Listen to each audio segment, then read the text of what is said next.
Hello everyone, welcome back to Stack Over Chai. This is day 30 of our 100 days interview question challenge. Let's get started. Today's topic is a very important Angular concept, routing guards, specifically can activate and can deactivate. What are Angular routing guards? Routing guards in Angular are used to control navigation between routes. They help protect routes from unauthorized access or warn users before leaving a page. Think of them as security gates or checkpoints in your app's navigation system. Let's talk about the types of Angular route guards. 1. Can activate. This guard checks whether a user is allowed to navigate to a specific route. It's commonly used for authentication and authorization, for example, blocking access to certain pages if the user isn't logged in. 2. Can deactivate. This guard checks whether a user can leave the current route. It's especially useful when you have forms with unsaved data, and you want to warn the user before navigating away. 3. Can activate child. This guard is used to protect child routes within a parent route. It ensures that even nested routes have proper access control.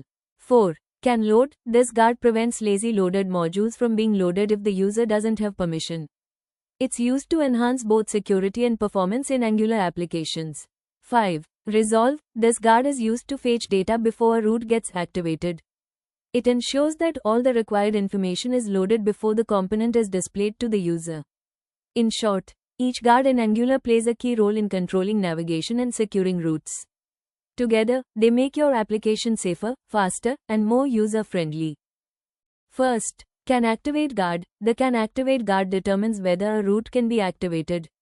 It's often used for authentication and authorization, for example, allowing access only to logged-in users. Let's understand this can activate route guard example. First, we import injectable from @Angular/core and can activate from @Angular/router. The @injectable, provided in root, decorator means this guard can be used anywhere in the application. We then create a class called authGuard that implements the can activate interface.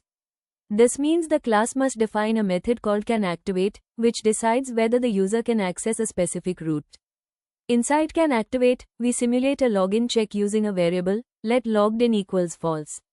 If the user is not logged in, we show an alert message, access denied. Please log in, and return false, which means navigation is blocked. If the user is logged in, the method returns true, allowing access to that route. Second, can deactivate guard. The can deactivate guard is used to prevent users from leaving a route, especially useful when a form has unsaved changes. Let's understand how the can deactivate route guard works in this example.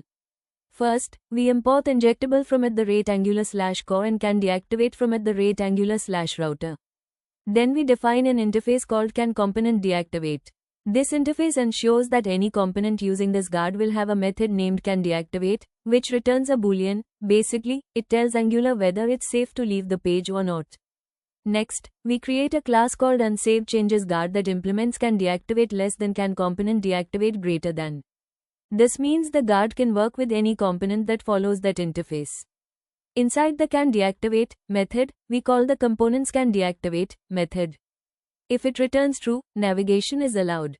If it returns false, the guard shows a confirmation pop-up saying, you have unsaved changes. Leave anyway. If the user clicks OK, navigation continues. If they click cancel, they stay on the same page. Let's quickly recap the key points about Angular route guards. First, guards are used to control route access and navigation. They decide who can enter or leave a particular route in your Angular app. Second, they are implemented as services using built-in interfaces like canActivate, canDeactivate, canLoad, and others. Third, guards must be registered inside the route configuration, so Angular knows which guard to check before loading a route. And finally, guards help improve application security and user experience by protecting sensitive pages and preventing accidental navigation or data loss. So that's all about routing guards in Angular, canActivate and canDeactivate. These guards are essential for building secure and user-friendly Angular applications.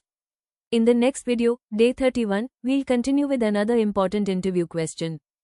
Don't forget to like, share, comment, and subscribe to Stack Over Chai for more daily interview content.